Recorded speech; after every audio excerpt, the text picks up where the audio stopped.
Fala pessoal, tudo bem? Mais um vídeo aqui do Racionar Investir. Hoje a gente vai falar um pouquinho sobre o VISC 11, fundo de shopping que busca, né, a renda e ganho de capital, né, através de exploração e reciclagem de participações em shopping centers, né. A gestora aqui a gente é a Vinci Compass, né. O fundo tem o seu início aí em 2014, né, na bolsa, né, seu IPO. A gente está falando aí de um fundo com 350 mil cotistas. Bastante gente, né? Bastante, muitas pessoas, né? A gente tem o valor patrimonial dele aí de 115,82. Então, no dia 29/5, estava sendo negociado a 106,25. Mas se a gente olhar aqui, os dias atuais, ele está a 104,99. Então, ele está com um desconto aí de 10%. O fundo apresenta uma taxa de administração de 1,35, né, ao ano, até 1 bilhão de negociação. Na DRE, a gente vai dar uma olhada nisso para ver como isso impacta, né, nos rendimentos do fundo, né? A gestão deles é bem ativa, bem agressiva, a compra e venda de ativos, e ele não tem uma taxa de performance. Em maio, ele obteve um resultado aí de 84 centavos por cota, né? Ele distribuiu aos cotistas, mas o resultado mesmo do fundo foi 76 centavos por cota. A gente vai ver isso lá embaixo na DRE também direitinho. Ele tem um acúmulo aí de 1,20 por cota, né? Ele já fala que vai ser utilizado para distribuições futuras, né? Para ele queimar ao longo do ano aí, né? Teve o crescimento do NOI comparado a 2025 de 8,9% e as vendas também acompanharam esse crescimento do NOI por metro quadrado, né? O gestor, ele coloca aqui para a gente o cenário macroeconômico, né? Ele pede cautela, né? Cenário global macroeconômico, né? Mas falando do Brasil, a gente está falando da política monetária contracionista, né? Então, tá bem parado as coisas aqui. As coisas estão com o freio de mão puxado, né? Mas o Banco Central já anunciou esse ciclo gradual de cortes da Selic, né? Se esses juros seguir elevado, é ruim para a economia fica desacelerada, vai piorar a taxa de inflação, risco de novos choques de combustíveis, né? Então, o que que acontece? As coisas, matéria-prima, produtos, varejo, as coisas têm que chegar no shopping. Para chegar no shopping precisa de combustível. O combustível está caro, acaba repassando o valor do combustível, né? O frete, né? Então, precisa estar tendo esse corte na Selic, senão o consumo vai ficar mais fraco, a gente vai ter um crédito de desaceleração, né? Poucas pessoas usando cartão de crédito ou pedindo crédito para consumir, né? E aí a inadimplência aumenta, né? As pessoas ficam devendo mais e o salário não aumenta, né? Então aqui ele volta a falar sobre rendimentos, né?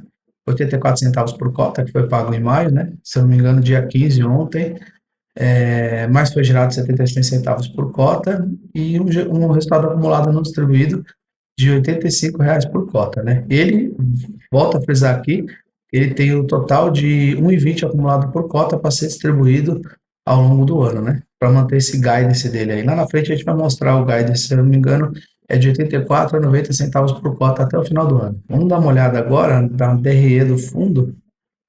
O fundo teve essa remessa, né? Remessa é o resultado dos shoppings, né? Então, né, os aluguéis, estacionamento do shopping, ele teve 29 milhões aí de rendimentos, né?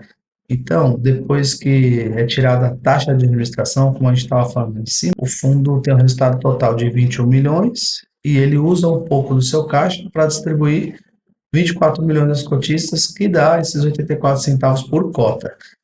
Olha o impacto dessa taxa de administração, né? A gente está falando uma taxa de administração de até 1 bilhão, né? Até 1 bilhão, 1,35% ao ano. De 1 a 2 bilhões, 1,20% ao ano a taxa de administração, e se for acima de 2 bilhões, 1,5% ao ano. Isso é bom porque força o gestor aí a bater esses 2 bilhões, mas ainda é uma taxa alta aí, mesmo falando do fundo imobiliário do shopping, é uma taxa de administração salgada, né? Quem for entrar, quem está no fundo, sabe que está pagando um pouquinho aí para o gestor suar a camisa, né? Então, tá aqui o histórico de distribuição, né? Ele, em maio, ele distribuiu os 84 centavos, mas ele só gerou 76, está no lugar disso aqui, e usou um pouquinho do seu caixa aí, né? Mas vem distribuindo, né? O padrão vem distribuindo desde janeiro de 84, eles estão mantendo, e aumentou desde o ano passado, então é só coisa positiva para o fundo, né?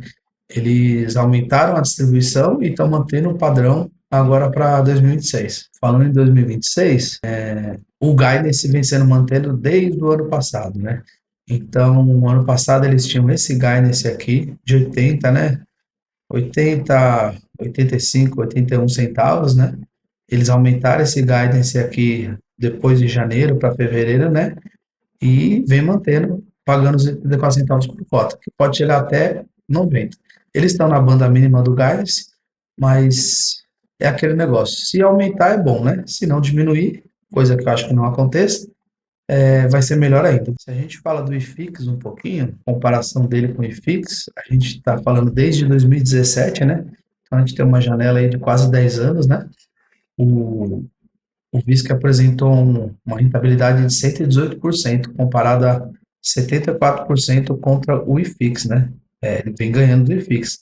Lembrando que é uma comparação justa, né? O benchmark que a gente pode usar, mas o IFIX é uma cesta de vários fundos imobiliários, né?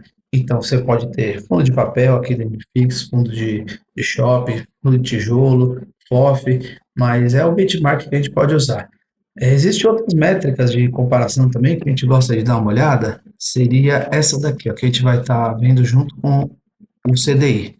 Então, a gente tem aqui, né, nessa mesma janela aí de 10 anos, né, quase 10 anos, o VISC 11 ele vem passando por cima um pouquinho do CDI, mesmo o CDI puro a 100%, e eu gosto de olhar também para esse CDI a 85%, né, que seria o imposto de renda, né, se calcular de forma grossa aí seria os 15%. Então, assim, a gestão não está enquadrando a gente no viés de framing lá no gráfico deles, né? Se olhar um gráfico aqui que a gente usa aqui, que a gente confia, a gestão tá mostrando para a gente a realidade mesmo, né? A gente não desconfia da gestão, mas a gente sempre gosta de dar uma olhada, ver como que a gente está enquadrando, como que essa janela aí de frame está mostrando para a gente. Continuando aqui, pessoal, o fundo é bem líquido, né?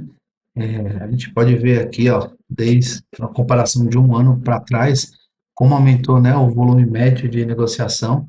Aqui já era um volume bom, né? Nós estamos falando de 4 milhões de negociação diária, né? E hoje está em 10 milhões. E a base de cotistas aí, ela se manteve aí, a gente pode dizer. Então, se a gente quer entrar ou sair no fundo, a gente tem liquidez para isso. Está sendo negociado hoje. Se você entrar, você consegue vender 10 milhões de cotas aí no dia, né? Para quem investe bastante, mesmo que for um investidor aí institucional. Então é um fundo bem líquido, né? Uma base grande, 350 mil cotistas. Isso dá tranquilidade para a gente, né? Mesmo numa entrada ou saída do fundo. Bom, a gente fala de liquidez e é interessante falar de dívida, né? Então vamos dar uma olhada aqui como que está esse cronograma de obrigações, né? A gente está falando de uma alavancagem aí que a gente calculou de 23,13%, né? Então, em 2026 aí, são 133 milhões que tem para pagar. E para 2027, que acho que é o mais difícil aqui para eles, né? São mais de 300 milhões, né? 320 milhões. O gestor, ele coloca aqui que eles estão focados, né, em gerar esse caixa, gerar essa liquidez, né, para dar conforto tanto para o caixa quanto para nós cotistas, né? E ele vai fazer isso por meio de venda de ativos, pode ser uma nova emissão de cotas, e ele coloca sem descartar, né? Sem descartar com tudo, possibilidade de se alavancar, de se endividar mais. 23,13% para o fundo de shopping ainda é aceitável uma alavancagem, mas esse número perto de 30% é um pouco preocupante, né? Porque é uma alavancagem um pouco alta, né? A alavancagem não é de todo ruim, né? Quem está se alavancando está criando oportunidade, fazendo dívida para melhorar, mas a gente tem que acompanhar isso aí nos próximos relatórios até o final do ano, para ver como que eles vão fazer sobre essas obrigações aqui, né? Eles têm caixa, tanto para as obrigações e quanto para manter estabilidade nos dividendos. Lá em cima, no começo do relatório, ele fala para a gente sobre o NOI. O NOI, muita gente às vezes não sabe o que significa, né? É uma sigla em inglês, né? Net Operation Income, mas ele coloca ela por metro quadrado. Então, o que que ele faz? Ele vai medir a receita operacional líquida do fundo, né? Do caso aí, né? Ele colocou no total, né? Então, como que ele calcula? Ele vai pegar essa receita, tudo que for de aluguel, estacionamento ou outras explorações que pode ter na propriedade, nos shoppings, né? Sobre as despesas. Então, ele vai tirar custos de manutenção, segurança, limpeza, condomínio, e aí ele vai dividir e acertar isso por metro quadrado. Então é bem interessante a gente ver aqui que em janeiro, mesmo sendo um mês de férias, né? Muitas pessoas vão ao shopping, consomem bastante e tal. A gente tem um aumento aí desse NOI aqui, ó, mesmo de 2025 para 2026. Isso vem se mantendo. E isso tem relação direta com as vendas, né? Se você ver aqui, ó, em janeiro a mesma coisa e as vendas aumentando. Maio também, aqui eles já colocaram que vão aumentar, né? Devido, pode ser sazonalidade, devido aos Dias das Mães, né? Em dezembro aí é onde tem esse maior pico de vendas, né? Aumentando essa receita desse NOI por metro quadrado, né? Aumentando essa receita, aumenta a receita na DRE lá em cima, muito bom. Pode ser que aumente a distribuição ou aumente o caixa do fundo. Então, para a gente, isso é maravilhoso, né? Como a gente está falando em metros quadrados, é interessante a gente olhar também a vacância, né? O quanto que está alugado ou desalugado a parte do shopping, né? Ele coloca aqui como taxa de ocupação, né? Então, ele coloca em 94,3%. A gente calculou a vacância aí, a vacância física de 5,7%. É um número aceitável e não é de todo ruim. Se a gente pensar que você tem 5% aí das lojas, né, do espaço dos shoppings alugados, eles não estão gerando receita hoje. Pode ser que até está gerando um gasto, mas é pouco, mas gera. A partir do momento que essas lojas, esses espaços são alocados, aumenta a receita. Então, uma taxa de ocupação um pouquinho assim elevada ou baixa não é tão ruim, tá, pessoal? E a taxa de ocupação, a gente pode ir direto com ela sobre inadimplência, né? A gente está falando da inadimplência aqui do fundo de 2,1%. É uma inadimplência baixa, né? É normal, também aceitável. O empreendedor, o lojista, o fabricante, ele tem que, no Brasil aqui, ele tem que dar os pulos dele, né? Para pagar imposto, os 5 primeiros meses do ano é bem corrido, então a inadimplência está bem controlada, 2%. Não são tantos inquilinos devendo, né? A gente está falando uma base aí de 1.000 inquilinos, né? São bastante inquilinos, né? Falando nisso, a gente pode dar uma olhada também na alocação do fundo, né? A gente está falando de 91% imóveis, né? 91% do VISC estão imóveis, 4% de caixa, 2% em CRIs e mais 2% ali em fundos imobiliários, né?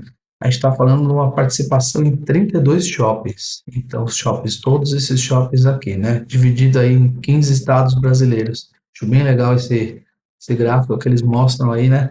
É, muita gente fala em pulverização, né? Mas se você pensar em divisão, né? Você tem assim, se der problema num shopping no Ceará, você tem uma porcentagem aqui em São Paulo, Paraná ou no Mato Grosso para equilibrar o fundo, né? Então, assim, eu vejo como diversificação, né? Pulverização não está pulverizada, né? Você tem shopping aí no Brasil inteiro, o Brasil é um país gigante, então eu acho legal eles estarem alocados aí em boa parte do Brasil e não tá numa região só, até por causa da sazonalidade também, né?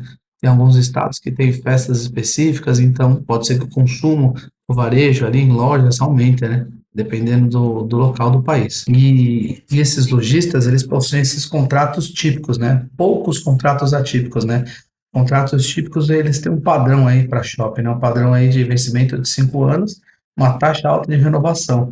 E os lojistas são as lojas satélites, né? Os âncoras. Então, são mais de 1.000 lojistas, né? A gente está falando de um segmento de varejo, alimentação, cinema, vestuário, serviços, né? A concentração é baixíssima. Você pode estar vendo aqui, cada shopping lá vai ter a sua diversificação de lojistas. Bom, voltando aqui para a DRE um pouquinho, a gente vê o fundo aí como uma boa oportunidade, né? A gente está falando em comprar shoppings AAA, né?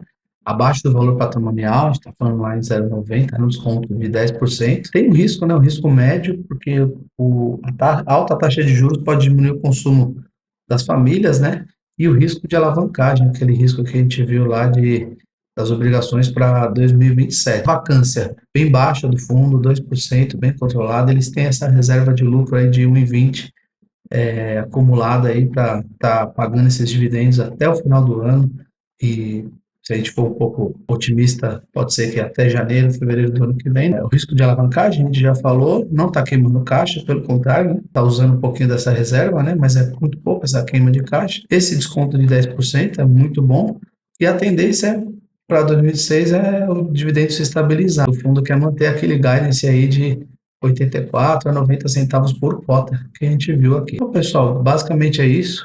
Esse é o relatório aí de maio de 2026 do VISC11. Vamos acompanhar para a gente ver as próximas os próximos desempenhos aí que pode apresentar. Eu quero que, se vocês gostaram do vídeo, vocês se inscrevam no canal, ativem as notificações. Se vocês não gostaram, aperta o dislike lá, coloca nos comentários aí, vamos movimentar a nossa rede, tirar nossas dúvidas, cada um estudando um pouquinho aí, a gente consegue entender, né, como que funciona essa complexidade aí dos fundos imobiliários, principalmente de shopping.